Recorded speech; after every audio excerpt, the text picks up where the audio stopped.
people who are in my mobile phone now compared to before we started the pod, it's quite different. We also have built businesses off the back of the pod where the only marketing has been the pod. When in 3 months hit 6 figures a month with no Google ads, no Facebook ads, nothing. The only sponsorship they had was the pod. People always say, how much is enough? Well, I've already got enough.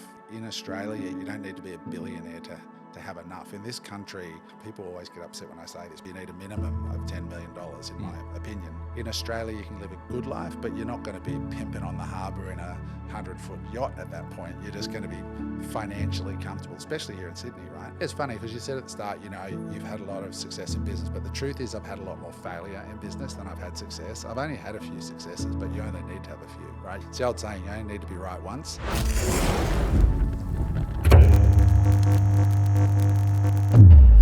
Welcome back to the pod, man. We're excited to have you.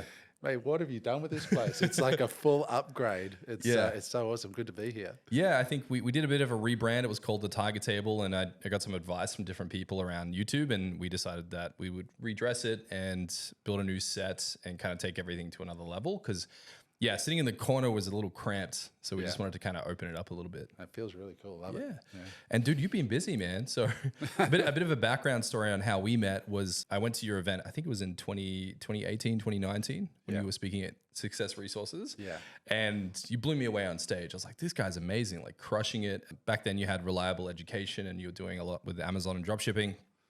And I remember I sent you a DM. I was like, yo, like, you blew my mind. I'm broke as shit. Like, what do I do? And you ghosted me, bro. Man, I know. But the full circle of that was, and I think this is funny. I'm not trying to bust your chops, but I think, you know, I think it was a year and a half ago or 2 years ago. It was roles reversed. So I was on stage and you were like, dude, I need to build a personal brand. Like this guy's on it. And then you sent me a DM and you're like, oh shit, I didn't respond to him. And then it's cool because we caught off a coffee, we chat shop. And since then you've been producing content and media non-stop, man. Yeah, we have gone headlong into it. That is a funny story though, because I went to see you and you were speaking at One Life Club and I'd never heard of you. Yeah. And you and Matt both were, Matt Purcell, and I was blown away by both of you guys. And I was like, this is so impressive. And then I went to DM you and there it was, this message from 3 years ago I didn't respond to because I was getting so many DMs. I mean, you know now. Dude, I get it. Like you get hundreds and you don't get back to everyone and you feel bad. No, you feel bad. But it was funny because I did learn so much. And thanks to you, I got sort of my personal brand. I'm still terrible at personal brand, but I took it a lot more seriously. And I took your 90-day challenge before the book was out to just produce content. And yeah, it's been really transformative and fun. So what was your journey? Because I think a lot of people look at social media and they think, oh, I don't know social media. I'm not good at it. I didn't grow up with it. So therefore I can't conquer it, right? And I think, you know, personal branding in its purest form is just you sharing and broadcasting either entertainment or education. So how did you find it kind of diving in head first, not really knowing what to expect and what would happen because of social media? Yeah, look, I think one of the reasons I've been successful in business is my willingness to dive into things and break things and fail and not be afraid of that. So when I just did exactly what you said, posted way more, paid far more attention to it, and I started accruing followers. And I think I went from 20,000 to 40,000 or something organically in like 90 days. Yeah. I was like, whoa, like that was, and it took me 5 years before that because I didn't really take it seriously. So just in the doing is where all the learning is, right? Like you start paying a lot more attention to it when you start publishing and you start putting stuff out there. And I sort of took Elon Musk's guidance where he said, if you're not embarrassed or making mistakes, then looking backwards, then you're moving too slow. And so I look back at that early stuff. I didn't really know what I was doing, but I was just putting out a quantity of shit to start with. And then I worked on being less shit as time went by and by watching you and others. And so my journey with it, it's still a sort of love-hate relationship for me because I'm learning about the incentives of the algorithm and what it rewards and what it doesn't. And I'm interested in so many things. Whereas I look at your personal brand and you're like ultra focused on brand. That's what you do. You're the king of it.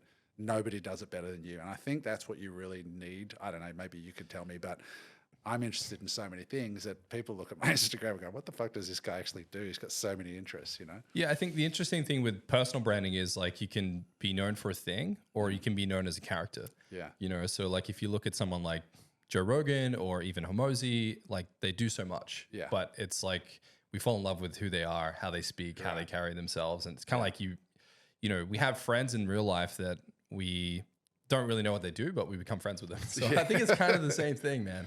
Yeah. I think I'm still finding my real focal point of what I want to tune. Whereas I look at someone like you or Matt or others that are sort of leaders in the space here, and it's very crystal clear, and that's where I lack. So I probably shouldn't follow me for the best advice on that. I would disagree, man. I think, you know, I've heard you say oftentimes like, I'm just a genuine guy. I'm not super smart. I disagree. I think you're really smart. But I would say, you know, with social media, that's the interesting thing about it, because I think it's just consistency. Yeah. And through producing media, you start to figure out, I like this, I don't like this. The algorithm loves this, it doesn't like that. You start to, it's a process of elimination, just like anything in business, I think. And it's trying to make sure it serves you. Like I've put up some things lately, just testing, and like political stuff goes nuts from the, like you get so many comments and that attracts a different kind of vibe. And I'm like, oh, I just don't know if I want to keep doing that anymore. You know, so you got to be very careful, because the algorithm rewards certain things that may or may not suit where you want to take your brand or where your customers are. So I'm really finding that out at the moment and testing, because the kind of commentary and the people that you attract through political stuff versus business stuff is very different. And so, yeah, I'm just learning a lot at the moment. No, it's good to see it. And then I noticed you launched a podcast and you went full tilt. Yeah. So you have a podcast called The Unemployable. And dude, you are cracking some pretty serious numbers. Like I was looking at it this morning, and you have episodes with 130 odd thousand views. And I think for a podcast, it's pretty early in its production. That's pretty aggressive numbers. Yeah. Look, we honestly, Dane, we looked at what really smart people were doing around the world and thought, well, if they're doing it, there's a reason. And we didn't really know why, to be honest with you. Like we couldn't, we're like most people. You look at a podcast and you go, how the hell do you make money from a podcast, right? Like, and I think it's fair to say that we underestimated how much it would take in terms of commitment, focus, resources to actually produce consistently. Like when I met Stephen Bartlett, he did an Australian tour a few months ago, and I paid to see him backstage and all that stuff. And I said, what's the biggest thing? And he said, if you say you're going to publish at 8 a.m. on Tuesday mornings, publish every week at 8 a.m. on Tuesday mornings. Don't miss. Like consistency, because people start to then condition you or plan you into their week and stuff like that.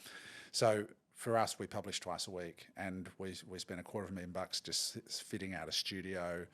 You know, we have staff, we have full-time videographers and editors and all those things.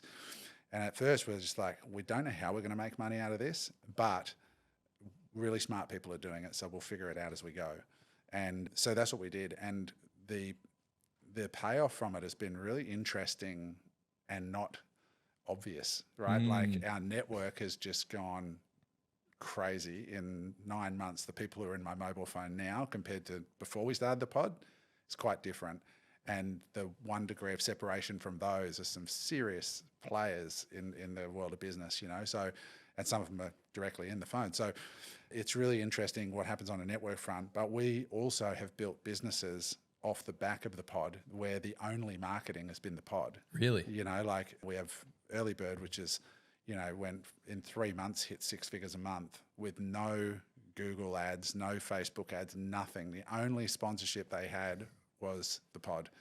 And so you look at those numbers, and the thing about doing a pod is you sit in the dark under the bright lights and you don't see anybody. It's not like a live event. You just sort of put this digital file out into the ecosphere. And then like this morning, as I was waiting for the Uber that you guys kindly sent to pick me up at the hotel, a guy comes bounding up, oh, Adam, how are you? I love the podcast, you know, and that happens more and more. And you start to realize like those little numbers of 10,000 or 20,000, they're actually half a stadium of people watching, or in that case, 130,000 or 150,000, I think was our biggest one. That's a lot of people if you actually see them in a room. So yeah, so we've built enterprise value into that startup that we funded that startup. Eric and I, my business partner, we own a big stake of the company, and we've been able to build an entire business just purely off the pod, and it's going really well. That's incredible. And I think, you know, where else can you have the opportunity to sit with someone for an hour or 2 hours and really have a deep conversation? Right. Not like a surface level, like, hey, how you going? How's the weather? It's like you're diving into their life. Totally. And then you can't help but feel after the pod, oh, this individual's now kind of a friend. They're kind of an associate.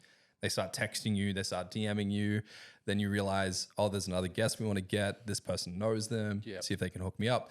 You know, I think for me, the building the podcast has been shockingly great for generating leads for the agency, but as well as like you said, like building an audience and a different audience that social would build. Yeah, totally. It's really a hard thing to quantify because most entrepreneurs are quite transactional. We think about return on ad spend, or return What's on the spend. ROI? Yeah. What's the ROI immediately? But ours is very, very diverse, and we've got people that have, we're shocked by the quality of who's listening. Like we did a quick audit of the people who have become clients of Earlybird, for example, and we thought, might be mostly small businesses, but we've got a publicly traded company. We've got several 9-figure companies, a bunch of 8. I think the average turnover of a client is 5 million a year, average. Which that's in Australia. That's quite amazing. So it's been really, really good for that, and also because we have businesses, like Eric has MX Store, which is a big e-com company, as you probably know. And I have portfolio companies in our family office. So we're actually able to learn from the guests and immediately implement stuff. Like the pod comes out on Friday that we recorded on Tuesday. And I was saying that last week we implemented one strategy that we learned off a guest who's a sales professional. And we put that strategy into play. Last week was the first week it was in play, and we did 101,000 in sales that week from what we learned from the podcast guest 3 months before. It took us that amount of time just to get the people and put everything in place to make it happen. But we put it to market as 101,000 in the first week. So we didn't make money from the pod, but we made money from what we learned from the pod in our own business. Interesting. And so, we're drilling into the guests because we've got real businesses, and we're getting the detail because we want to implement this stuff, ourselves. So with the podcast and your experience with it, what were the first few roadblocks that you faced where you're like, I didn't expect this to be so difficult? Yeah, look, from the start, I wanted to do a multi-guest thing. Multi-host, because I thought of it like a TV show, right? So most big TV shows, if you look at Sex and the City or you look at any of these big shows or Friends or whatever, they've got like 4 stars, right? And I think part of that is, and the reason these shows are quite often so successful is because you can relate to one of the 4 characters and you're close friends of like some of the others, So it's really relatable when you've got those multiple people. So first of all, it was choosing the talent, making sure that you had good chemistry. And I wanted real business owners, like guys who actually owned businesses right now, not past business owners, so that we could have real conversations about business. And I think the challenge initially was just finding our groove, because it's kind of like, if you get a person, most people, when you give them a phone and you hit record and then you go speak, they just freeze. So when we started, we were like modeling the PBD podcast, and we were like going to talk about current affairs and politics, and then we were just sort of struggling for the first episode or 2. But then we just went, and we were doing all this research and putting things on the TV, and then we just scrapped all that and then said, let's just talk about our week in business. And then like that, it was easy. Yeah. So as soon as we talked about what we really knew about, what we were really passionate about, it was effortless, and the audience loved it as well, because we were just giving each other shit and talking about our week in business. And so it was just finding your voice. But you really can only find the voice when the cameras are rolling and the lights are on and it's real. It's totally different sitting around a boardroom table trying to strategize this stuff. You've got to get that chemistry going and give yourself a little bit of time. I think you're right. And I think you seemingly look at business, the podcast, social media in a similar light, where you say to yourself, I don't have all the answers, but let's dive in and let's figure it out.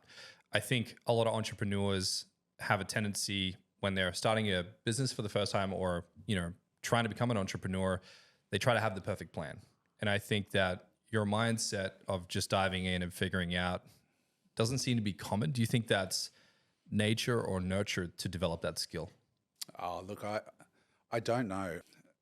I think we do a bit of business coaching, which is sort of how we finance the podcast, because the podcast like we run is not free. It costs money. We've got a full-time video and all those sorts of things. So I think we spend 10 grand a week or something to run it, in staff and different bits and pieces.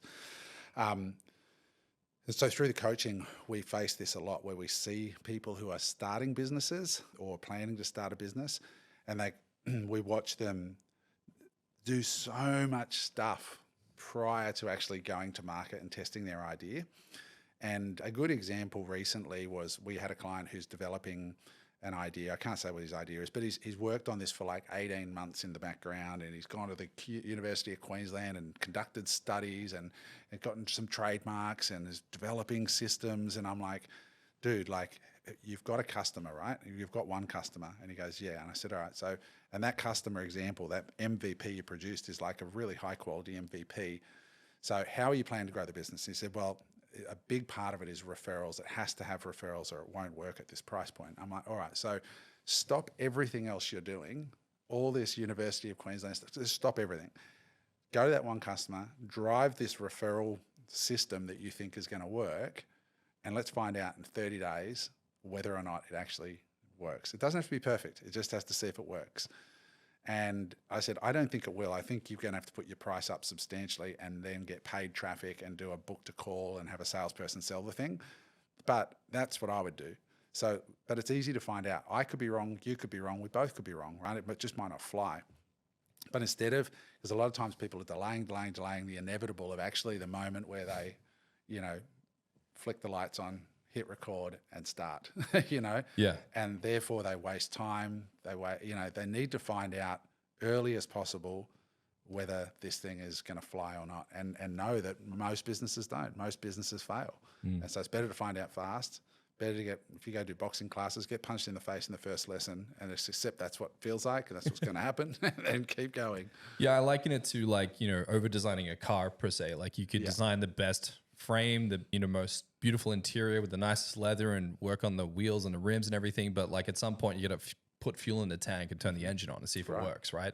And I think when you put a couple of laps in, you're like, oh, the aerodynamics aren't so great, let me change it. So I think, you have to in business adapt through the process. And for you, I think, you've had a lot of success. You've been in business for, I understand, maybe 2 decades, 2.5 decades. Three decades now.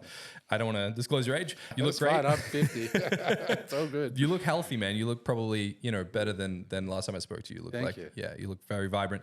Do you think like success over the period of these decades has changed your appetite and your ambition, or has it always kind of been there?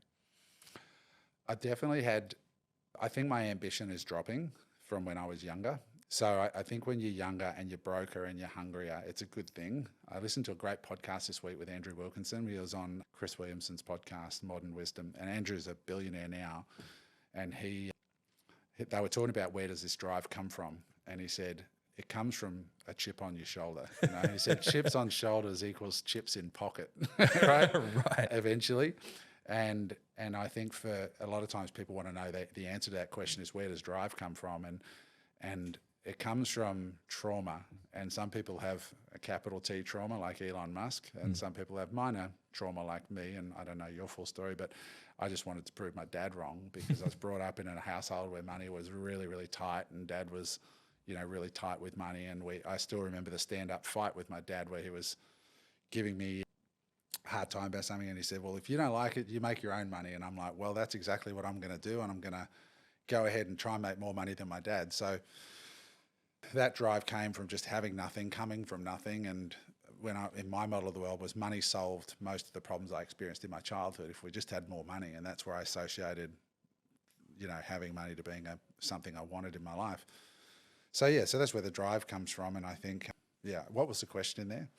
I think you raise an interesting point, which is the trauma thing. I think the question's more about like where does your hunger and ambition come from, and has success shifted that over the period of time? Like, let's just say you started in business because of you wanted to prove your dad wrong, and you wanted to prove yourself as a man as you're growing up and what have you. And the chip on my shoulder was, as I went to a lot of different schools and I grew up in and out of foster care, I was like, what's my place in the world? So then I kind of felt like I needed to prove to myself that I was worthy of, people's attention and love and respect. And I think, that's changed over time for me as you have children and as you grow older and wiser and you start different businesses, you start to change where that energy comes from. Has that shifted for you over time? Yeah, it has. Yeah, definitely. Yeah, it changes as you sort of hit certain milestones, I think, in your life as an entrepreneur. When you start out, you've got nothing, you're just trying to pay your bills and make sure everything's paid. And then as you become wealthy, you sort of move from that needing the money to sort of like level of comfort in that respect. And you start to be able to, at a certain point, just go, the why of what you're doing becomes far more important. Like, you know, and the rules around what it's going to take from you time-wise and energetically and all of those things sort of, yeah, your sort of priorities shift quite a bit, I think. But if I was honest, when I was young, I would try to do anything. If there was profit in it, I'd try to do it because I was hungry and I was trying to battle my way out of like living in Browns Plains, Brisbane, you know, on $180 a week as a picture framer. And I just had no options and no choices. So it does, it changes as you change as an entrepreneur along the way. You become wealthier, you become wiser, all of those things. And something on that topic that I think I've taken with me for a long time was I heard Tony Robbins say that there's really only two reasons people do anything. It's either to get out of pain or to move toward pleasure. Yeah. And if either isn't magnetic enough, nothing's going to happen. And I think, you know, a lot of people start businesses because they're in pain. They hit a certain point, let's just say a threshold, and then they spin their wheels for a little bit. And something that happened to me, which was when my business got to a couple million, I started to not lose motivation. I started to kind of not be as ambitious or as driven.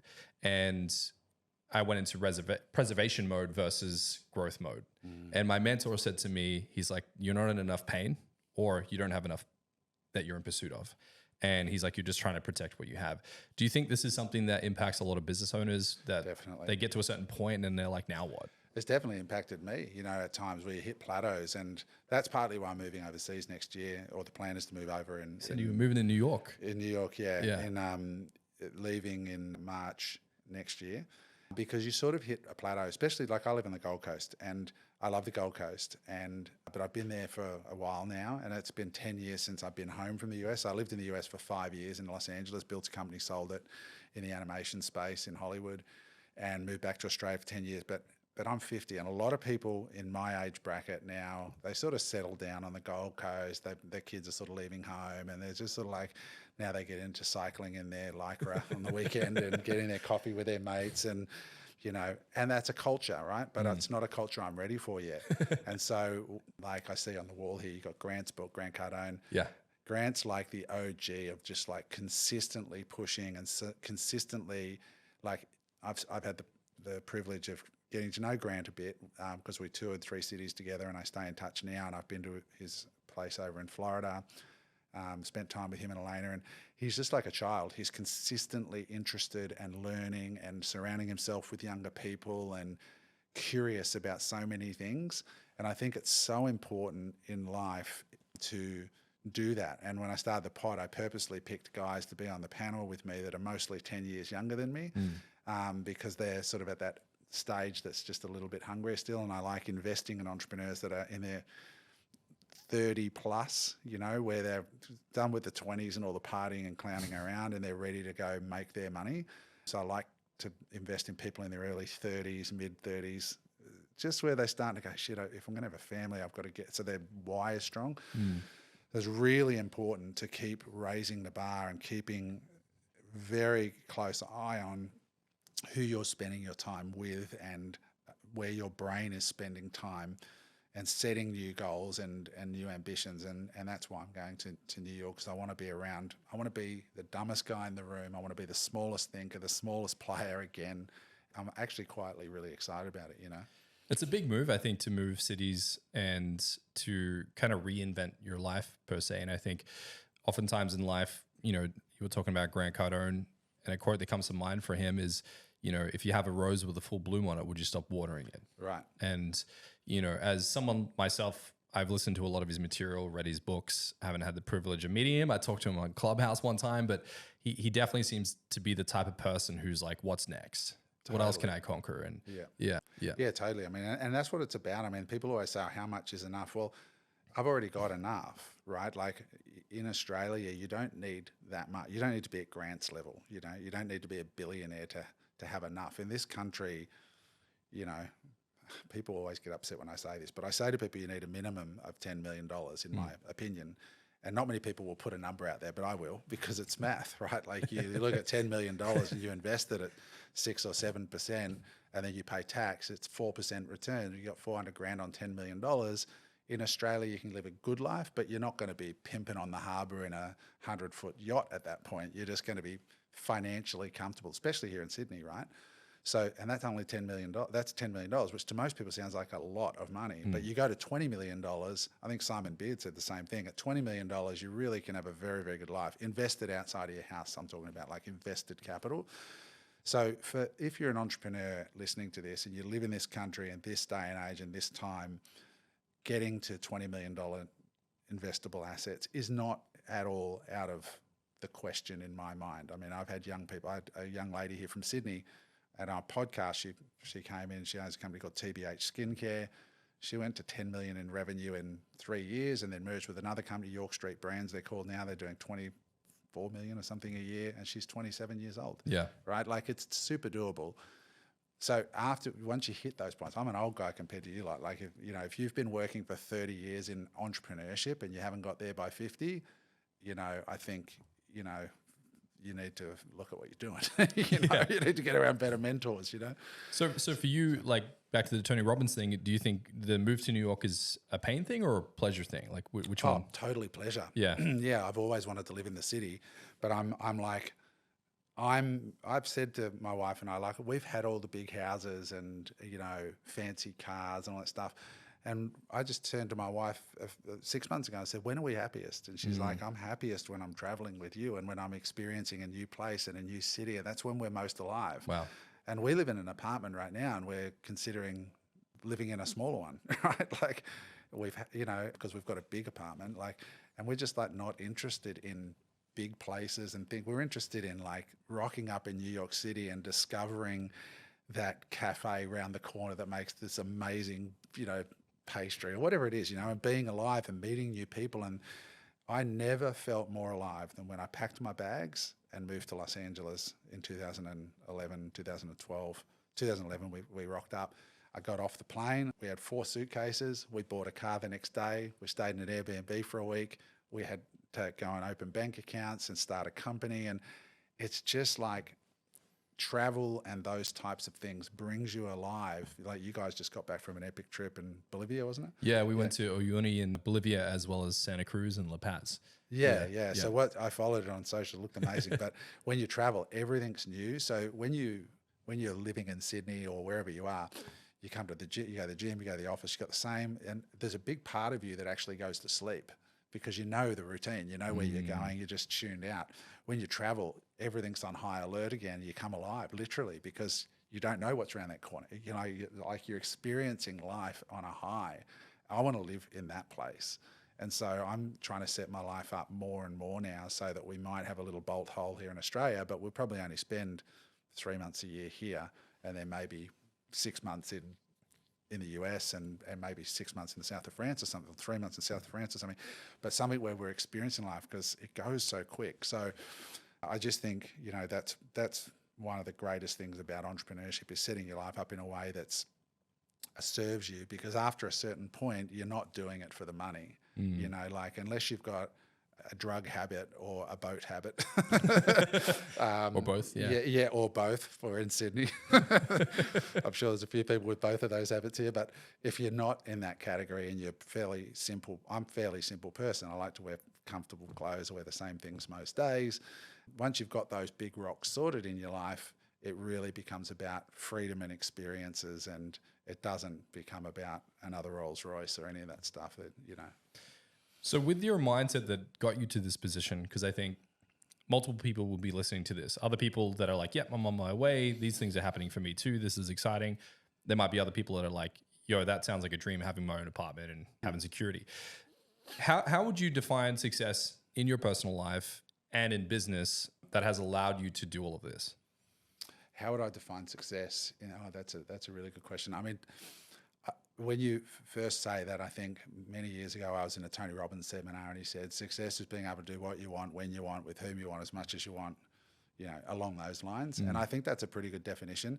For me, when I was really young, when I'm talking young, I'm talking like 19, 18, I was living in Brisbane and I used to drive to the international airport. I had no ticket and I wasn't going anywhere. I used to drive there because it inspired me, and I would sit there in front of the boards and have a coffee, and I would just look up at the boards and see these names like Dubai and Paris and Los Angeles, And I used to sit there going, one day I'm going to have my life in such a way that I can come down here, I can walk up to the information desk over there or the ticketing desk and buy myself a business class ticket to wherever I want to go that day and buy my clothes when I get there.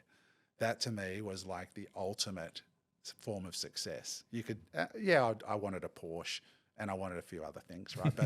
But really that was it.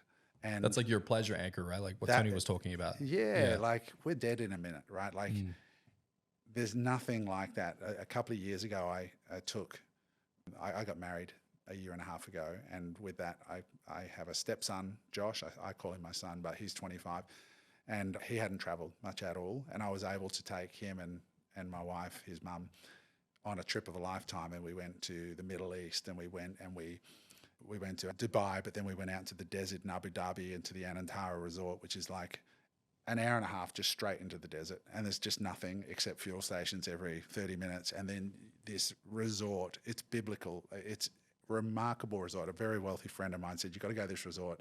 You'll go by the swimming pool and they'll come over and ask if they can polish your sunglasses for you. And I'm like, no, they won't. And he's like, yeah, they actually will. So this extraordinary experience in this incredible resort that literally felt like if Jesus walked past you, you wouldn't be surprised. It just looked like that kind of joint. 6 stars. It was amazing. Yeah. And so I took him there and then we went to the Abu Dhabi racetrack and smoked cigars by the F1 track and walked around all the super yachts. And then we went to the Prince's Palace and we did all this incredible stuff. Then we went to London and then Cass and I went to Lake Como and had these incredible experiences. And I was just trying to think where I was leading with that. You asked a question before. So you're talking about being at the airport and seeing the numbers, yeah. Yeah, and so that to me is what it's really all about, you know. And there's a great book by Bill Perkins, I think it is. It's called Die with Zero, which is entrepreneurs are really great at accumulating money and compounding money, right? And so I've been a student of that for a while, and I've done fairly well with investing in real estate, and now I'm moving some of my investments around and different things. But he said, what we haven't been great is studying how to use money when we have it. And the idea is to actually die with zero. And there's a real payoff for starting, creating and investing and in compounding experiences. So if you wait till you're 70 before you start having these amazing trips, at 71, you turn around and go, how good was that trip last year? And like, oh, it's really, really good. Let's do another one. And then 72, how good was the last 2 trips? But if you start doing that when you're 50, by the time you get to 70, you've got 20 years of family memories and stories. And that's the richness and the tapestry that ultimately when you're dying and the movie flies past you, the inside of your eyelids, you go, man, what a life that was. So it's really giving some thought to that. And now as a family, we try to, I always say to my wife, she goes, oh, it's expensive to do this or that. And I'm like, well, lucky we're rich. And at first she used to look at me and go, oh my God, that sounds so vulgar and disgusting. Yeah. And I'm like, honey, I grew up being told we don't have the money. We can't afford it. So I say that all the time now, like lucky I'm rich instead of being pissed off that something costs money. I'm like, lucky I worked my nuts off for 30 years and invested my money and I drove a shit car when I was making the most money I'd ever made in my life through that period. I'm talking millions of dollars a year profit in my business. I was driving a $15,000 6-year-old Holden Captiva because every single dollar I was plowing into real estate pre-COVID. And then we had COVID and all that real estate doubled. And all of a sudden you wake up on the other side of having a decent capital footprint and you have a full property cycle with a little bit of leverage thrown in, and that's how you get rich. It's not that hard. And so, and then that's why I say to Cass, lucky we're rich. And it's not to be an asshole, but it's just to be reminded, don't forget that you're rich, because so oftentimes wealthy people, when they get there, they still go to Coles and Woolies and still look at the beans and go, well, that one's 86 cents and that one's $1.50. And you're like, dude, don't live like that anymore. Enjoy your life. Learn to live, I would agree with that. And I think, something happened recently and you talk about the car thing, and I was saying to my team, because people ask me sometimes like, oh, what do you drive? And they expect me to drive, a Porsche or a BMW or something like that. And, every time I look at buying a car, because I have, I was looking at a Supra because I love Japanese imports and I want to mod something. And, I was like, man, I could get this car or I could hire someone. You know what I mean? So for me, it was just one of those dilemmas where it's as an entrepreneur, which one do I go with? And I think, from my experience, one of the things that Grant Cardone talks about, because we're talking about him, he's like, your goal in life should be to acquire fuck you money and then do what you want when you want, which sounds like that's success to you, is having ultimate freedom to just live how you want to live. To get there, though, I think there's always, it always seems like you're trying to cross this enormous channel, this enormous chasm. Let's just say you're in a full-time job. You're like, man, I want to be an entrepreneur. I want to start the company, but I got like $1,000 in the bank. Crossing that chasm, it sounds like first it starts off for you maybe with mindset, like imagine or try to taste or feel the pleasure that you want to have.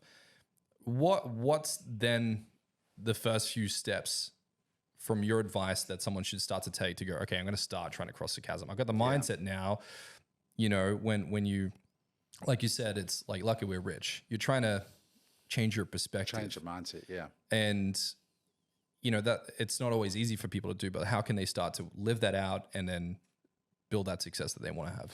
Yeah, a lot of people have, we as a human beings tend to put everybody on a pedestal or in the pit. Dr. John Demartini does a lot around this stuff, where we look at everybody else and think they're better than us, and we put ourselves in the pit. Like it's kind of put everyone on a pedestal and ourselves down, especially in Australia, right? The thing about business is it's not personal, right? The market rewards ideas. Yes, if you've got a great idea, you've got to execute and you've got to have the mindset. But when you make it all about, people are like, who am I to be successful? And if there's a lot of morons out there with great ideas that are just crushing, right? Like just absolutely crushing it. So I think first of all is get reading. If you know that your mindset's a little limited and all this, people say, I have imposter syndrome. It's like, well, like Hormozi put a video out this week. He said, well, you have imposter syndrome because you are an imposter until you've done the work. So everyone has imposter syndrome.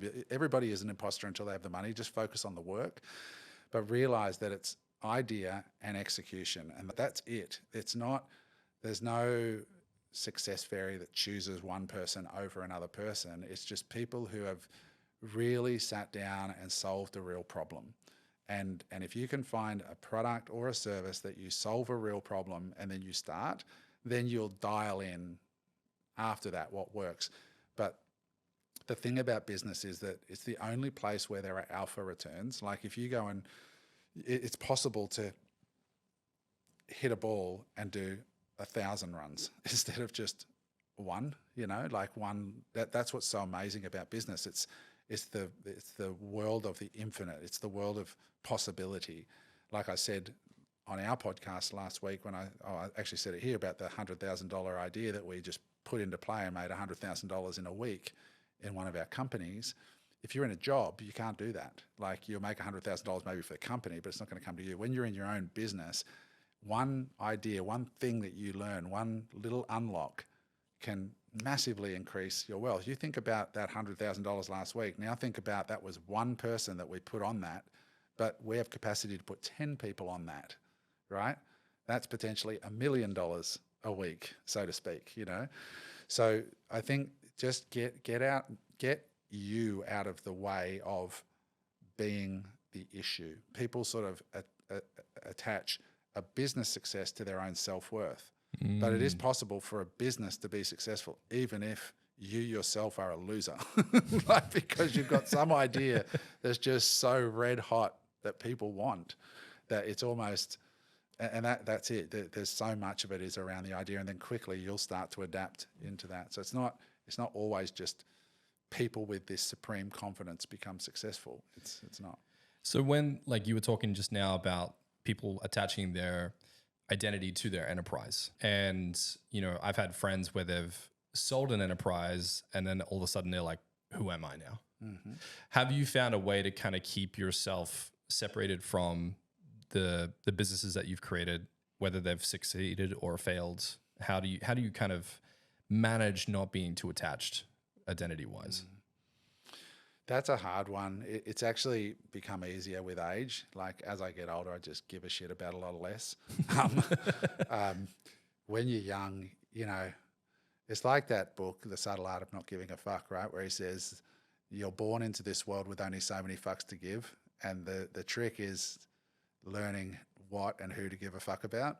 And when you're young, you're like, give a fuck about everything. Yeah, You're my upset at clothes, what people politics and think of clothes. me, you know, all Yeah. the rest of it. And you've won the game if you get to the end and you still got enough fucks to give about the few people around your deathbed, right? So I think it comes a bit organically with age, but part of it, you do have to give a fuck about your business and what people say about your business, and you need that competitive edge and that hard side of you when you're first coming up. But it is tough, you know, especially like in this world where social media is a big thing. If you're going to put your face out there at all, like this face with these teeth, I cop a lot of shit. You know, like you just got to learn to roll with that and find a way to deal with that. But yeah, I don't know. There's no easy. People are always looking for, is there an easy way to avoid pain? There isn't. There isn't. There's plenty of pain in business. There's no painless path to success. You're going to have to overcome something. Your shyness, you're going to have to overcome your imposter syndrome, you're going to have to overcome your laziness. But at some point, you've got to get real about where your daily habits are actually leading, as opposed to your goals list that you wrote down in a Tony Robbins seminar. And when those two things align, then you're sort of in business. And you've successfully scaled a lot of businesses, and you've also had businesses that have flopped. Does it get to a certain point where you have a sense of fearlessness, where you're like, I've kind of seen it all. Like the worst that could happen is this doesn't work, and I do the next thing. Yeah, it's funny because you said at the start, you know, you've had a lot of success in business, but the truth is I've had a lot more failure in business than I've had success. I've only had a few successes, but you only need to have a few, right? It's the old saying, you only need to be right once. And it's very, very true. Mark Cuban says the same thing. You know, he had a shitload of failed businesses, and then broadcast.com came along and made him a billionaire, right? So, but you only get to the $1 billion idea by learning what a shit idea looks like and feels like. And so in the coaching, I've got quite a bit of a reputation that I usually tell people it's a bad idea, and it's only because I'm unafraid to do it, because I know the pain of lost time, lost money, and lost reputation, and so I have lost in a lot of business. I'm certainly not gifted in business at all. There are some people who just have a really good mind for it and are young, and some of the kids that come in on our podcast, when I say kids in their 20s, they just know stuff that I didn't know, and they've just naturally started businesses that I now, 30 years later, go, oh my God, I wish I'd learned that then. Like you look at Kenny at Light My Bricks, right? Like with Lego, who would have thought you could sell $1 million of Lego lights a month from Melbourne? Like, it's pretty remarkable. It's remarkable. Yeah. And just to clarify, so he sells like an attachment kit to Lego. He just sells the lights. Just sells the lights. So if you buy the Eiffel Tower Lego kit, he sells the lights, and then their team do crazy stuff. Like they invest in like, what does the real Eiffel Tower lights do? And what's the flickering process? And then they just build a light system and attach it. It's incredible. Yeah. Rachel Wild from TBH, you know, she's 26 or 27 here in Sydney. She solved acne, you know, and so these people solve real problems. Whereas I think I was a bit slow on that one. I was like, I try to imagine solutions to problems that don't really exist, you know. I was one of those dummies that had to lose a lot of money before I go, oh, that's right. That's what a real problem looks and feels like. And so, these days, the learning resources like Alex Hormozi is one of the greatest, I think, teachers of our generation, because he doesn't use fancy words. He's very clear, and he taught one framework, which is the 4 things that he looks for if he's going to invest in a company through acquisition.com. And one is solve a real problem or feed a starving crowd, like number 1. Number 2, at a price that they can afford. Number 3, you need to be able to reach them. And number 4, in a growing market. And that simple little framework can save you years if you're honest, and lots of money and lots of mistakes. And so you just look at these products that solve real problems simply, and the rest is history. Like my old neighbor, when I got back from America, I bought an apartment on the beachfront on the Gold Coast. And the guy in the very next door to mine, I said, what do you do? He says, I sell toothpaste. And I was like, wow, really? Toothpaste? And he was like 25, 23 or something like that. It turned out it was Alex, who's the owner of High Smile. Wow. Which is now $1 billion a year business. And they got some challenges in the US with a legal case and stuff at the moment. But when you look at that, it's a perfect case study of what it takes to be successful in business, which is you see this ad on Facebook, that shitty ad that has a close-up of somebody with their teeth back like this. It says, that tooth is yellow, this is B34 serum, wipe it off, now it's white, right? That's not complicated. It wasn't a celebrity ad. It was just literally a close-up of somebody's mouth, but they're solving a real problem that is experienced by hundreds of millions of people at global scale, and it's highly demonstrative.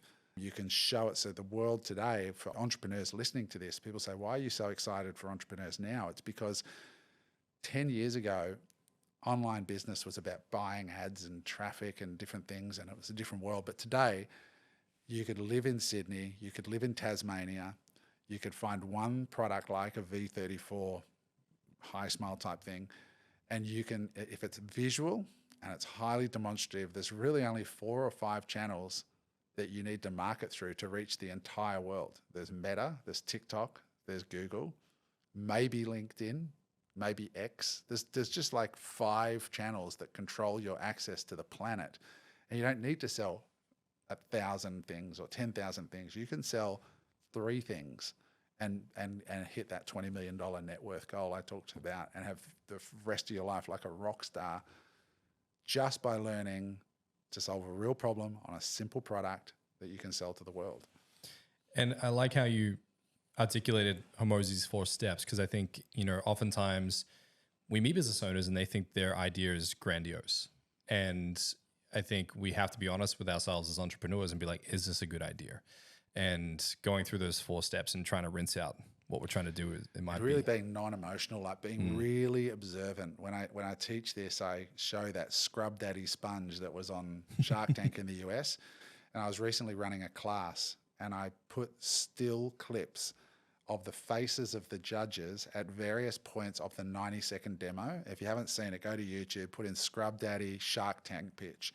And the guy comes in and does the demo, and it crosses back to the sharks, and you can see on their face this wonder and there's joy and this leaning in. There's none of this body language. It's all like, those sorts of, for people who are listening, you're probably wondering what I'm doing, but I'm making faces of shock and awe and engagement. And so but most people are so in love with their idea, they're completely oblivious. So a great book is called The Mum Test, which is how to test ideas, right, properly.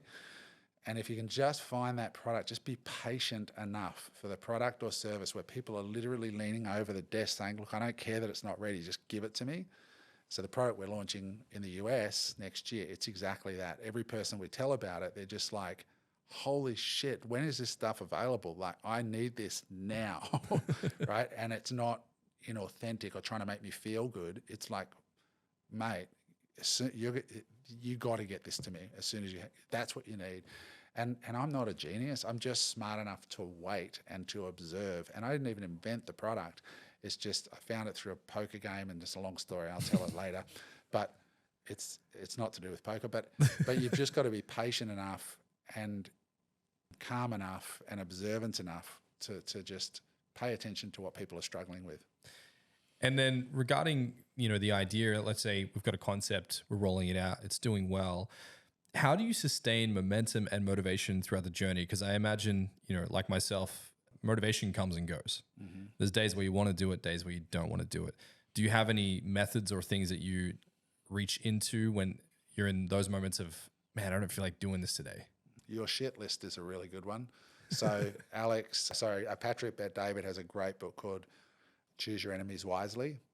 And so what that's about is never let a good enemy go to waste. And so it's not about carrying anger, but it's about making sure that you remember all those people who said, Dane, this isn't for you, mate. You're not going to make it. You're not that talented. Who do you think you are? So that honestly it sounds negative, but truthfully, it has driven me. Like in my last big business, in the bathrooms on the walls, we actually had a mural artist come in and it wrote, sometimes I feel like quitting, But then I remember all those motherfuckers that I'm going to prove wrong, right? And it was painted on the wall. Yeah. And people would come for a function, and we'd have to put a warning up because they'd bring their kids, and we're like, but there is definitely a part of that everybody has somebody who they are trying to prove wrong, and there are days when it's shit. So that's been really powerful for me, if I'm honest. There are people that are just definitely on my shit list, and I'm like, watch this. You know what I mean? I'm going to do this. And then there's also the positive sort of things like what you want to do for your family and stuff like that. And bringing, like, since I got married a couple of years ago and having Josh in my life now, he was, when I met him in a trade job that he hated, and being able to show him a pathway out of that through entrepreneurship. He now works in one of our portfolio companies. He owns equity in it because he decided not to take a salary to start with, and so he got some points in the business. And watching his mind and his brain just feeding on entrepreneurship for the first time, it's hugely rewarding. And I think kids can be a huge motivator for getting through those times. And for me, it only came very late in my life. He was 18 when I met him, and he's 25 now. That's been hugely rewarding. And and I think those two things are really good. So sort of, but for yourself and for others, I think are good motivations. Was there ever a moment for you in particular where you were like hell bent on the fact that you were like, I'm gonna succeed, this is gonna work, and then it goes south and you fail completely? Oh, not just once, mate, honestly. And sometimes, What was the most painful moment where that might have happened? Look, I was broke at 37. I don't know if I told the story last time I was on the pod, but I'd had some wins in my 20s and then my 30s, and just leading into 2008, I lost everything. And so what happened was I had a company and I handed the reins to a CEO, fancy CEO with a resume and all that stuff. She ran the company for a year leading into a small IPO that we did, and I was in escrow when 2008 hit. And escrow means that all the shares that I had in the company, I had an 8-figure stake in the company. I couldn't sell them because we were in that early period of just having taken the shares to the public. And 2008 hit and the share price went to like zero, and our business went to almost zero as well, because we were working in a space heavily affected by that. Our revenue dropped by 90%. And so I'd had like 4 or 5 investment properties. I had to fire sale them all. I dumped all that capital. So I got way less than they were worth because it's the absolute worst time. I put it all into the company to save it and to pay out entitlements and to get rid of staff because the company was run out of cash. And then, so basically I got this massive readjustment. 1 minute I'm walking around with an 8-figure net worth, and literally 6 months later, I had $3,000 in the bank and was looking at having to ask my girlfriend's family for a loan at 37. And so that was humbling. And I ended up having to go door to door selling text message marketing services, trying to get $300 a month retainers from small businesses to plan their SMS marketing. And so you can imagine what that was like, working around the streets of Burleigh Heads, trying to go into a coffee shop and say, have you got a minute to talk about your marketing? Mate, fuck off, I'm busy. And that was a whole journey that really tested me. And I remember the very first day, I'll tell this story really quickly. I turned up, I G'd myself up. It's 8 o'clock in the morning. I rock up to James Street. I got my flip chart because I couldn't afford an iPad. So I had my flip chart that I printed off at Officeworks. And I literally, I'm going to go in, I'm going to sell, Of course, everybody's busy at that time. I didn't think it through too well. Okay, what I'm going to do, I went to the first one, chickened out, went to the second shop, chickened out. I thought, what I'm going to do is I'm going to walk up and down all the streets, just familiarise myself as if I didn't already know James Street like the back of my head. Got back to my car, sat down, hadn't called on a single business, right? Just looked at them all and, made myself feel good about showing up. And something came over me, and I'll never forget this. And I was sitting in my shitty little car, and remember, like 6 months before this, I was worth 8 figures, right, on paper. And I had this business, and everyone's like, oh, you're taking your company public, and I was a rock star, right? Here I am in Burleigh Heads on a side street off James Street with my shitty flip chart, my little T-shirt with my company logo printed off at a shopping centre, embroidery business. I looked down at my deck and I just had this feeling that this was a very, very, very pivotal moment in my life. And it was almost like time, fate, and circumstance were watching. And I knew, I had this voice almost that came to me and said, Adam, if you get out of this, if you start this car and drive away, you're going to need to go and look for a job. And I was 37 years old. I hadn't had a job since I was 20, since I was working at Toombul Shopping Centre as a picture framer. I'd been self-employed for 17 years. And I knew I would last a day in a job, right? So I was like, you either get out of that car and do what needs to be done as an entrepreneur, or you start looking for a job when you get home. It's one or the other. What are you going to do? And I was like, holy shit. Like, and that's when it really hit home. And I got back out of the car and I went into the first coffee shop, Connor's coffee shop. I still remember it. Sat down with a guy and he said, yeah, sure, I'll try it out. $300, fine, sign me up. And then I went, shit. And then I sold another 2. And by the end of the day, I had $1,000 a month recurring income from working for these 3 small businesses in one day. And I was like, holy shit. And then I just kept going. And then I could tell you other stories that came from that. But one of the clients ended up being this seafood guy, and he was from Singapore, and a long story. And I met some incredible people through him. And anyway, that's where it all turned around from that moment. So I know what it is to be flat broke and really looking down the barrel at 37 with nothing. And that's why when I told you the story about driving around in a Captiva, you know, making millions of dollars, and people are like, dude, like, you're driving a Captiva. I'm like, yeah, but I'm never, ever going back there. And so I put every dollar into real estate because I said, I want my money to get to a point where I can wake up in the morning and no matter what, I'm good, you know, and now I make 7 figures just in interest and dividends off completely passive investments. Like, I don't need to go to work anymore. And that feeling is the thing I never want to lose, you know. So that's a really wonderful place to be. But it came about as a result of, if I didn't have that experience, I don't think I would have had the discipline to just not give a shit what people think about me driving around a shitbox while I accumulate millions of dollars worth of real estate. You know? It's remarkable. And I think, you know, it's a humbling moment because you're 1 minute a rock star, the next you're, you know, sitting in your car questioning your whole future. Oh, and, you know, it's gut wrenching. In those moments, you know, that voice you heard in your head, whether it be a higher power or your subconscious, whatever that is, like, for people in those moments where they are suffering right now and they're trying to bounce back, like, how do you G yourself up? Like, how do you get those small wins and start stacking and compounding them? We start with a small win, you know.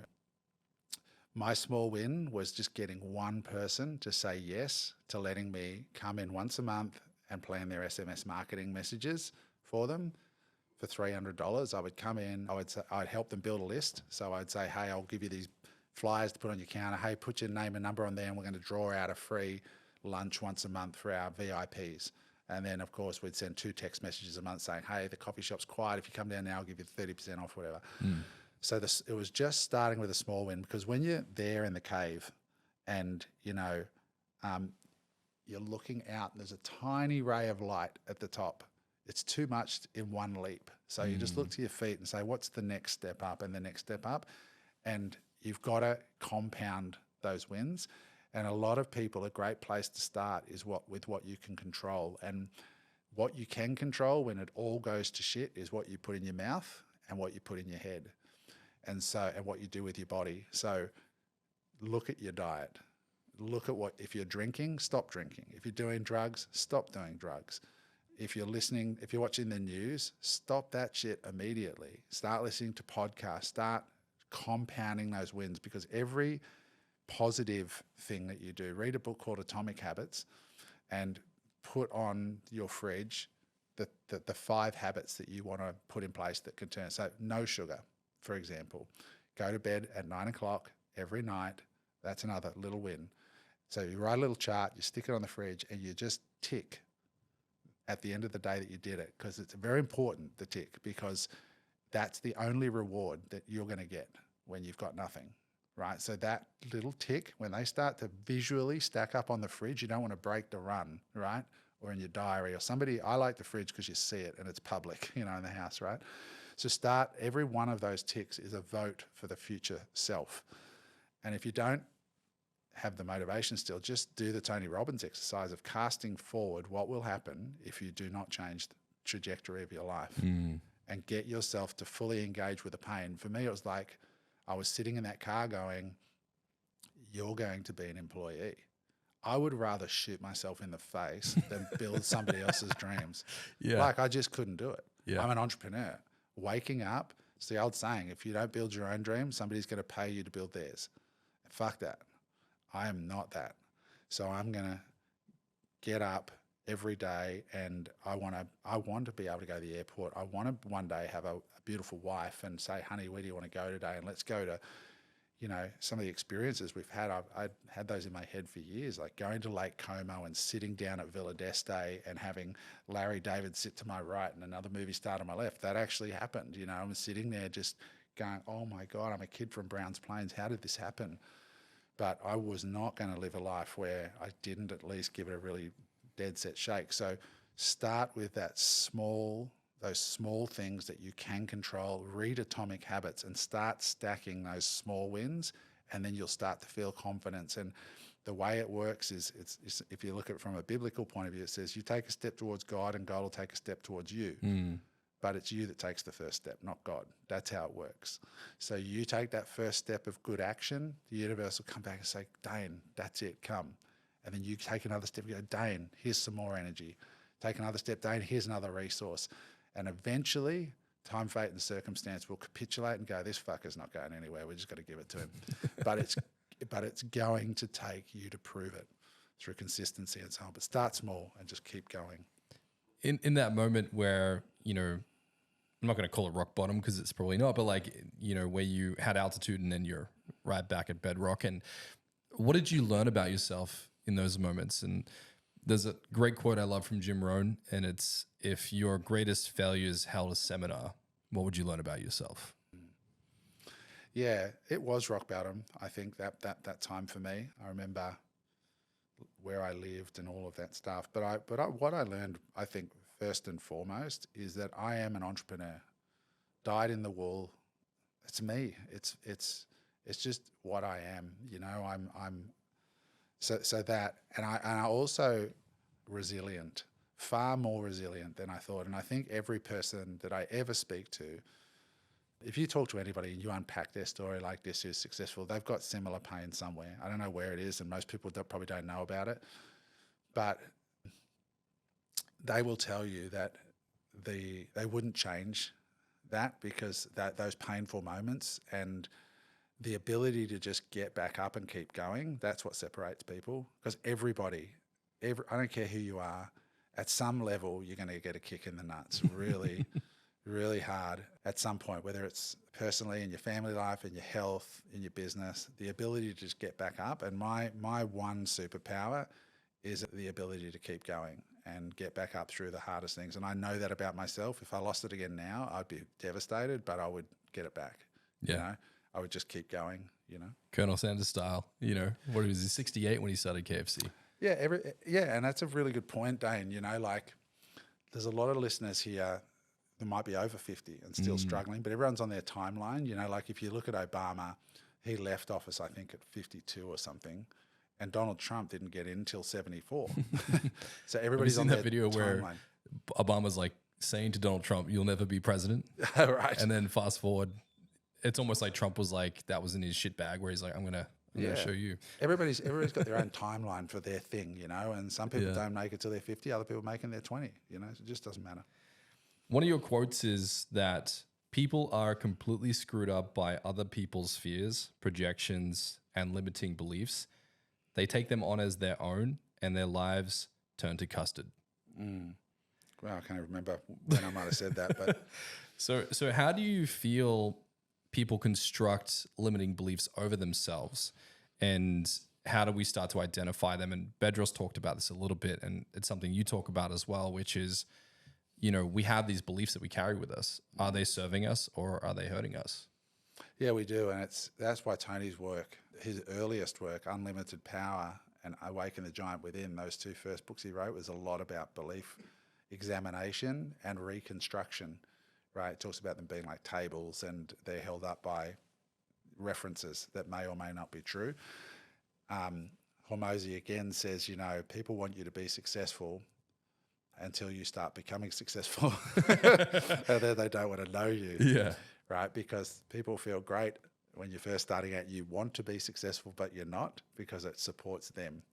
But when you are successful, then it doesn't support them, and it shines a spotlight on the failure. So a lot of times when you're starting out and you don't have, like, I look at my circle of influence now, and they're mostly really, they're what I would call winners in life. They're positive. They're people like you. They're people that are positive. They're building things. They're creating things. They've done the work. They've read the books. They've been to the seminars. That's most of my friends. I have poker nights every month. That I have 3 different poker nights I run just so that guys, you know, between 35 and 55 have a place to go that's wholesome, that's a positive networking environment. We have a few laughs with the boys, but nobody's going to get themselves into trouble. There's no girls, there's no drugs, there's none of that. It's all married guys that are in business but just need an outlet, you know. But when you're starting out, you don't have that. You are mostly surrounded, if you're in a job listening to this right now, I know there's probably people driving on a bus to a job they hate.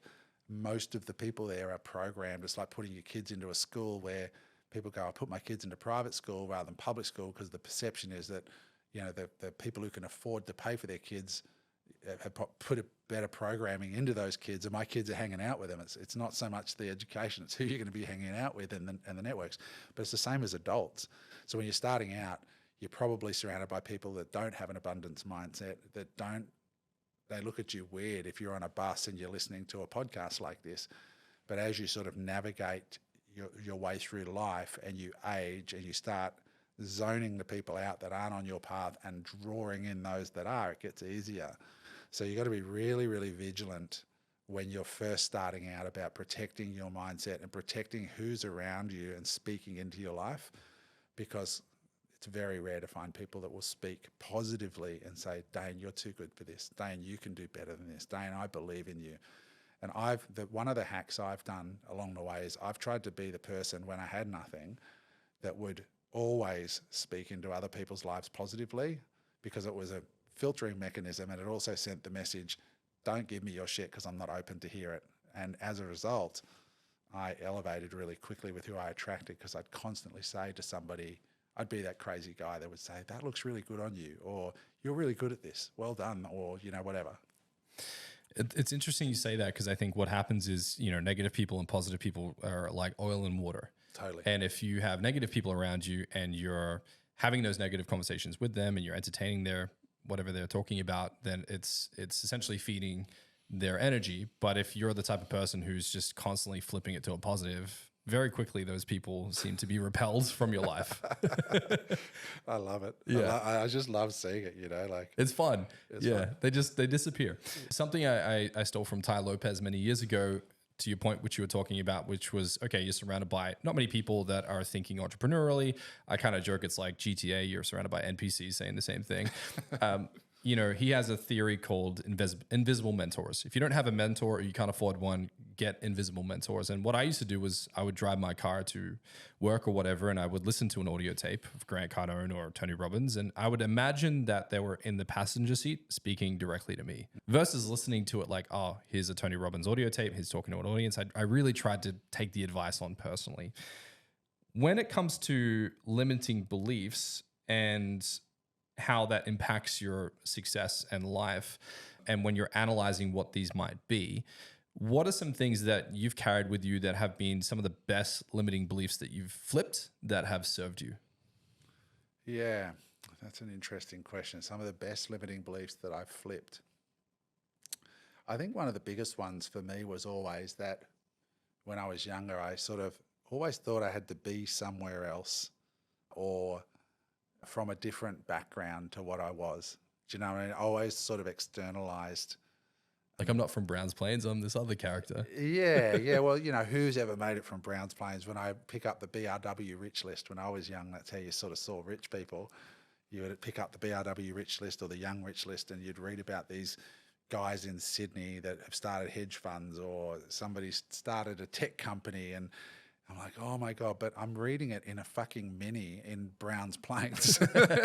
And so it's like, yeah, that's never going to happen for somebody from here until you see someone like Simon Beard, who's from Mount Isa, I believe, like a country boy who's just from Australia, built a business that he sold for $600 million. So for me, some of it was just always where I was from, and the background I was from, instead of just sort of believing that because it's hard to digest, and it's hard to, because behind that, when I look at it, I thought, actually, Adam, you're just picking up a shield to protect you from the truth, which is, it is possible for you. You've just got to put the work in. So sometimes these limiting beliefs are used to actually protect us from the truth, which is if you put the work in for a lot of years, you will probably win, unless you're a moron, which most people are not morons. They've just got these beliefs that they hold to themselves, and, and we have them in different areas. Some people have it in dating. They just don't believe they're worthy of a particular type of person. And yeah, the minute you put it down and say, what if I was just a lot better, did the work.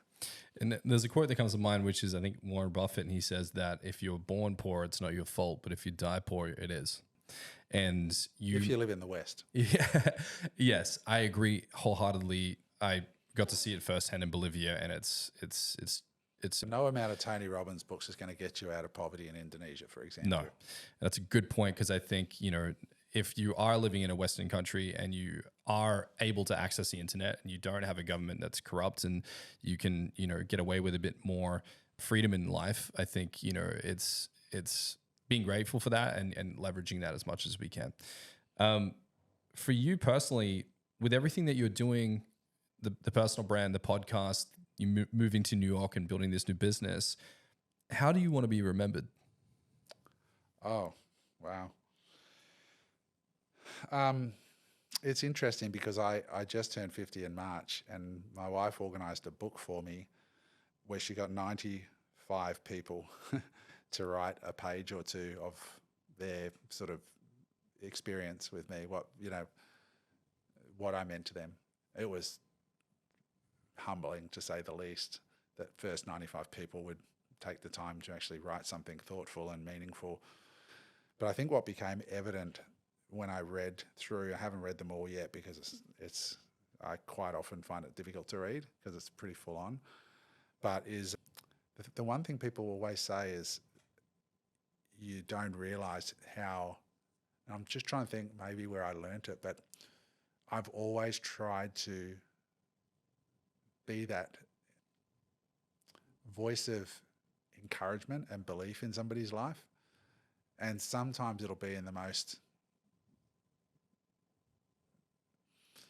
it seems inconsequential to me at the time, but it wasn't just when I'm successful and somebody meets me and comes up to me in the street and says, oh, Adam, I follow the pod, or I've followed you for a while, I saw you on stage with Tony Robbins, or whatever it was. I mean, just when I was younger, like one of the guys, I just remember calling him one day and saying, hey mate, I just saw you failed in your business. And I said, mate, don't let it get to you. You can do this. And I myself wasn't successful at that time, but I was like, dude, like we all fail. Like it's okay. You know, you can do great. I think you should do this. You know, I think you've got a chance. Go there. And you get a note 20 years later going, Adam, like that changed my whole life. You know, so I've always tried to be that source of positivity, encouragement, belief. I've always invested in networks. I've always believed that never ever underestimate the impact of a kind, well-placed word of encouragement into a fertile mind. And minds are fertile when they're vulnerable. So usually when somebody's in peak pain or they're young. And so if you can speak kindness or positivity into a young mind, it can be really formative. So to answer your question, I would like to be remembered as somebody who encouraged others and believed in others and brought light, you know? And so, yeah, that's basically, yeah. I think there's enough negativity out there, and just helping people to sort of believe that they can do something and that they do matter. And I try to see people, because I think so many of us just don't get seen. You know, we're just invisible in the world. And if you can make a habit of trying to see the unseen people and just like connect with them in life, like whether they're carrying your bag or driving you in an Uber, or it's amazing. Like people are like these drooped over sunflowers getting no love. And then you just say, hey mate, you know, that was amazing what you just did, or whatever. And we've seen it in our businesses when we put awards programs or recognition in, like people just don't get recognized anymore. And when you do recognize them, they're just like, it's like putting water on a drooped over, just ping, and it's shining, you know, and I love seeing that in people. It's really important. And I think, you know, it's pretty rare, like to get a genuine compliment. We think compliments are thrown around all over the place, and people are usually a bit like weird when we give them one. But, you know, even if they act awkward or weird when you give them a compliment, like you said, it might be planting seed in a fertile mind. Oh yeah, I saw a great reel yesterday. It was a guy walking around the street, and like he's carrying a phone, and he sees this girl, and she's there, and a girlfriend of hers taking photos of her for Instagram or something, and he goes, I should go over there and just tell her that she looks great. But no, she's in a photo shoot. Don't do it. And he was actually voicing what's going on in his head. He says, no, screw that. And he still says, hey, look, I just want to say you look amazing. The way your dress sets off with the plants, I'm sure these photos are going to come out great. Good on you. And the girl goes, oh my God, thank you so much. It was totally non-creepy. But then he did it like over and over. He did like 5 of these. He went and got a girl's phone number, you know, like, but he was actually articulating the fears in his head. And it was everything from getting a girl's phone number to telling a girl that she looked great for the photo shoot, to an old lady who'd obviously dressed up really beautifully and said, you know what? You just look really good. But the self-talk was, I'll come off as a creep if I talk to this old lady, or it's weird, or so anyway, I just think it's so underrated, you know, out there, and doing it with your staff and just taking that extra moment to not use ChatGPT to write the response, because pretty soon emails is going to be drafted by AI for everyone, but to actually not do that and to really acknowledge somebody is, I think the payoff is just like a asymmetric return in life and in business. That's beautiful. And I think that, you know, it's wholesome, and I like your approach to that. What's a quote or a mantra that you've carried with you on your journey that you wish everyone listening to this would immediately implement? Oh, wow. A quote or a mantra. Look, there's so many. I really don't know one in particular, you know. I think you know, at this point in my life, I'm trying to be far more observant. So sort of power versus force kind of approach to life, like just being observant about the way the world is responding to your ideas and so on, and adjusting based on what you're actually seeing, as opposed to what you're trying to push onto the world and believe to be true. Again, like Tony, I've been studying Tony for years. I don't really like Tony Robbins' seminars, but I've liked his books, and some of that early stuff is embedded. And he always says the meaning of your communication is the response you get. And I remember that, and I wrote it down 30 years ago. And we think we're doing something out in the world, and we think that we're doing this, but in reality, what is the actual response you're getting to your ideas? What is your actual response that you're getting to everything in your life? Like to your body, how does your body respond to what you're doing? How does your partner respond to what you're doing? And when you start to become observant of the response you get, it really is the truth of what you are doing, rather than the story that you live in of what you're doing. It's sound advice. It sounds like, you know, being present and being very conscious of what's happening as well. Yeah. As measured by feedback. Well, Adam, we always love having you on the pod. You're just a ray of sunshine, as we were just speaking about, and it's always good to see you and hang out. And yeah, we just appreciate you for being here. Thank you, man. I love being here. You never know where it's going to go, and that was a bit of fun. I hope it adds value to your listeners. I think you've concluded a lot of great sound advice that people can run with immediately. And yeah, for me, even personally, there's a few things there I'm going to take with me. Yeah, cool, man. Thanks.